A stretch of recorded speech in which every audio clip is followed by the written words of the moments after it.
Assalamualaikum warahmatullahi wabarakatuh. Perkenalkan, nama saya Insan Jamil. Saya dari kampus Institut Sains dan Kependidikan ISDI Keraha Ternate, Maluku Utara, Fakultas Keguruan, Program Studi Pendidikan Sejarah. Di sini saya akan memberikan tema tentang sistem tanam paksa dan terjadinya sistem tanam paksa. Sistem tanam paksa adalah peraturan yang dikeluarkan oleh Gubernur Jenderal Johannes van der Box pada tahun 1830 yang mewajibkan setiap desa menyisihkan sebagian tanahnya 20% untuk ditanami komoditi ekspor, khususnya kopi, tebu, tarum, atau nila.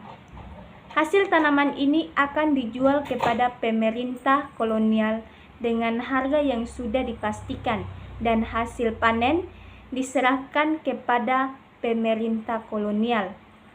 Penduduk desa yang tidak memiliki tanah harus bekerja selama 75 hari dalam setahun 20% pada kebun-kebun milik pemerintah yang menjadi semacam pajak. Tanam paksa adalah era yang paling eksploitatif dalam praktik ekonomi Hindia Belanda. Sistem tanam paksa jauh lebih keras dan kejam dibanding sistem monopoli, karena ada sasaran pemasukan penerimaan negara yang sangat dibutuhkan pemerintah. Petani yang pada zaman VOC wajib menjual komoditi tertentu pada VOC, kini harus menanam tanaman tertentu dan sekaligus menjualnya dengan harga yang ditetapkan kepada pemerintah. Aset tanam paksa inilah yang memberikan sumbangan besar bagi modal pada zaman keemasan kolonialis liberal Hindia Belanda pada tahun 1835 sampai 1940. Terjadinya sistem tanam paksa. Gubernur Jenderal Johannes van der Box memperlakukan sistem ini dengan mengambil pelajaran dari sistem pajak tanah yang gagal pada era sebelumnya oleh Raffles.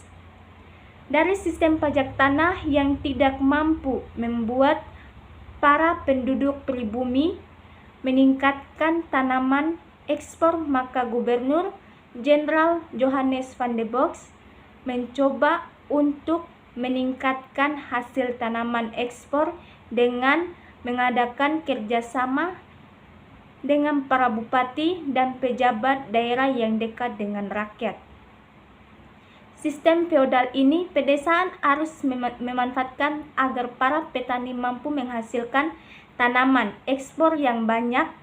Untuk itulah Gubernur Jenderal Johannes van der Box mencoba untuk mengadakan kerjasama dengan para pegawai pemerintahan yang dekat dengan petani.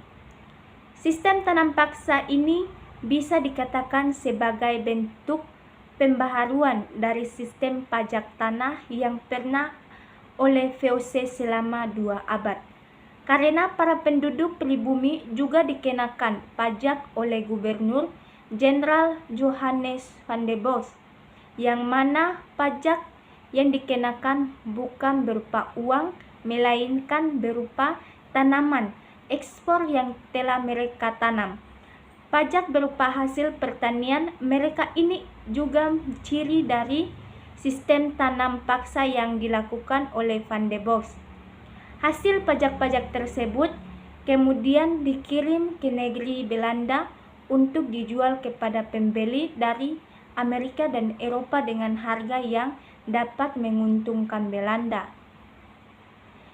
Sistem pajak tanah yang berlangsung selama tahun 1810 sampai 1830, penanaman dan penyerahan wajib telah dihapuskan kecuali di daerah Parahyangan dan Jawa Barat.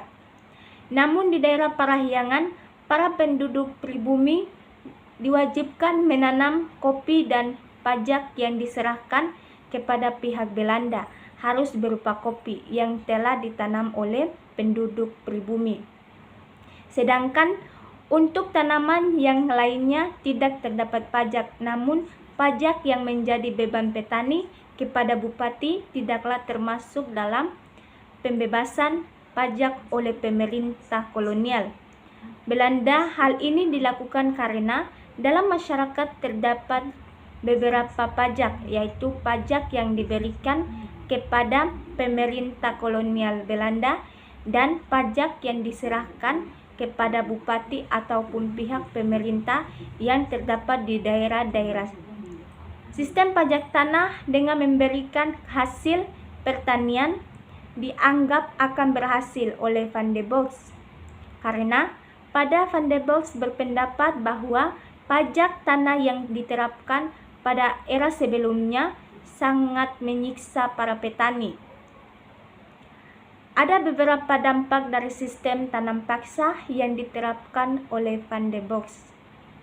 Ini salah satu dampak dari sistem tanam paksa adalah pemilikan tanah secara massal oleh satu orang. Hal ini dikarenakan oleh pegawai pemerintah kolonial yang menganggap bahwa desa dengan keseluruhan yang ada tanah dan pegawai petani sebagai suatu alat yang dapat digunakan untuk menetapkan tugas penanaman paksa yang dibebankan oleh pihak Belanda kepada tiap desa dan Indonesia. Jika dibandingkan dengan penyerahan wajib yang diterapkan oleh VOC kepada penduduk, memang masih lebih menguntungkan rakyat pada sistem tanam paksa. Ini hal dikarenakan dalam sistem tanam paksa, pegawai Belanda ada yang ditugaskan untuk mengawasi dan turun langsung ke lapangan untuk membantu para petani dalam menanam tanaman, dengan dagang dari pegawai pemerintahan yang ditugaskan untuk mengawasi petani ini disebut sebagai efisiensi, karena dengan mengawasi secara langsung tanaman para petani hingga dapat mengurangi kecurangan yang dilakukan oleh petani di lapangan. Sampai di sini saja penyampaian saya. Saya wabillahi taufiq wal hidayah. Wassalamualaikum warahmatullahi wabarakatuh.